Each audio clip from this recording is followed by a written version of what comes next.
Recently, dengue fever was becoming more evident. Many people were suffering from this illness, and some of them even died. The big question is that where does it really came from?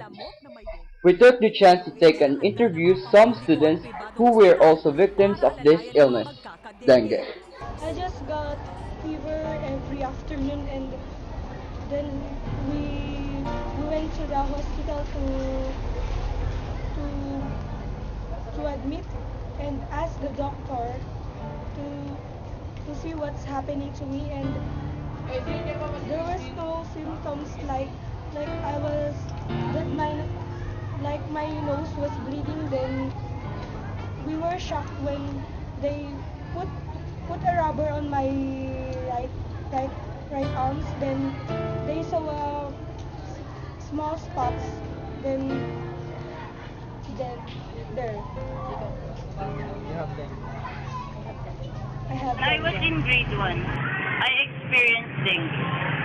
I got a high fever during the afternoon and was sent to the hospital. Every time my nurse visited me and injected the injection. Then,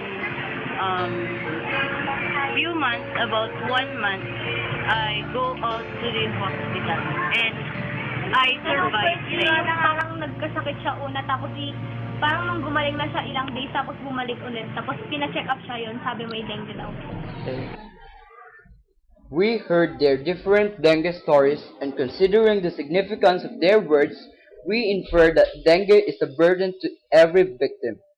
Let's hear another story from a mother and a father whose child experienced the cruelty of this illness. Okay, first they have fever, and then we try to got the fever by having paracetamol, and then later the fever subsides, and then later on they don't get well, the fever comes back again, and then they're up, and then they also experience some kind of weakness. They don't have energy, and then that goes on the fever. For some, they have rashes, but they was even advised to have a blood transfusion. But before they have the blood transfusion, they had the platelet count be tested again. And then before I was able to get the blood, because we have to get it from Kanikan, I guess. During that time, we did not have enough supply during the time that she needs. And then I was advised to go to the sanitarium for the blood. And then that morning, before I went, we had the platelet count, and his platelet count got high. So we did not do the transfusion. And then they had vitamin C, kasama din sa kanyang IV, and then some medicines also. And then after 3 to 4 days, we were discharged. Kasi sa totoo lang, nung nakaraang taon na dengue anak ko. Ewan ko kung saan nakakuha niya, sa school siguro. Yung sa bahay namin. Pero dun sa Caloocan kami, yung marami rin yung dengue sa mga kapitbahay namin. Sa kapitbahay namin. Hindi namin alam. Nung nalaman ko na umuwi siya, nalalagnat siya, yung anak ko.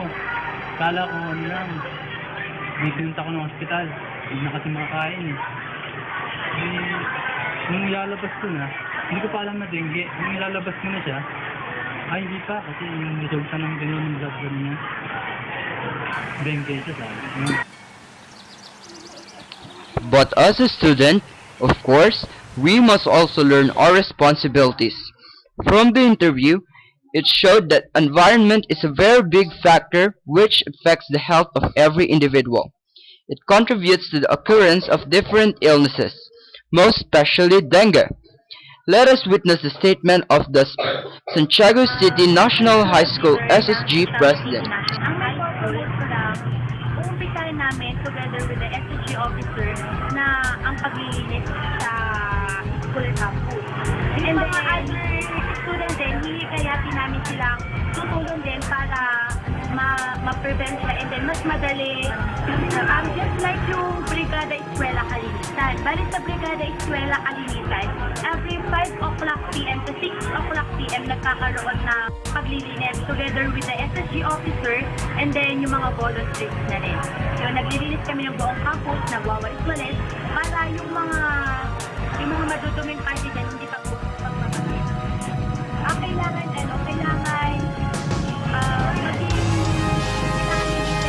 environment para mag-iwas tayo sa ganun.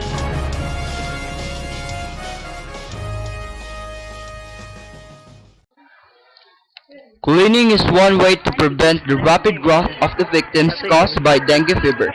In this regard, we also took an interview to our school's main sanitary officer.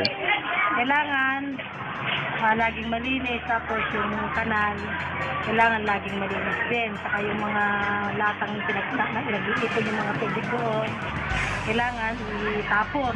Mga nagulong, ganon, saka yung mga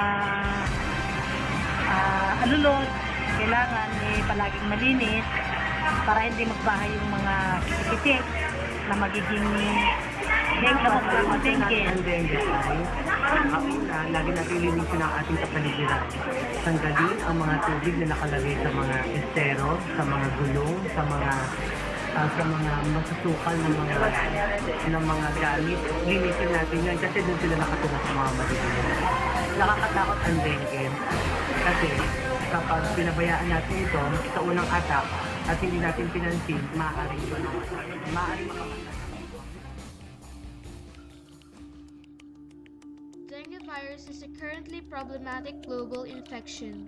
Diagnosis via new molecular-based techniques have become a new hope for early diagnosis, but are still limited due to their costs and standardization. The possibility of treatment of dengue via antiviral drugs is still under investigation. We don't do anything until there's a crisis, and then we try to react to it, and it's always too little too late. So we must be aware of what's happening in our environment, and we must be responsible for us not to suffer from its consequences. We must be the change we want to see. Then, we have to make an action now because these are serious times when we must all take proper precautions to respond to the outbreak of dengue fever, this silent assassin.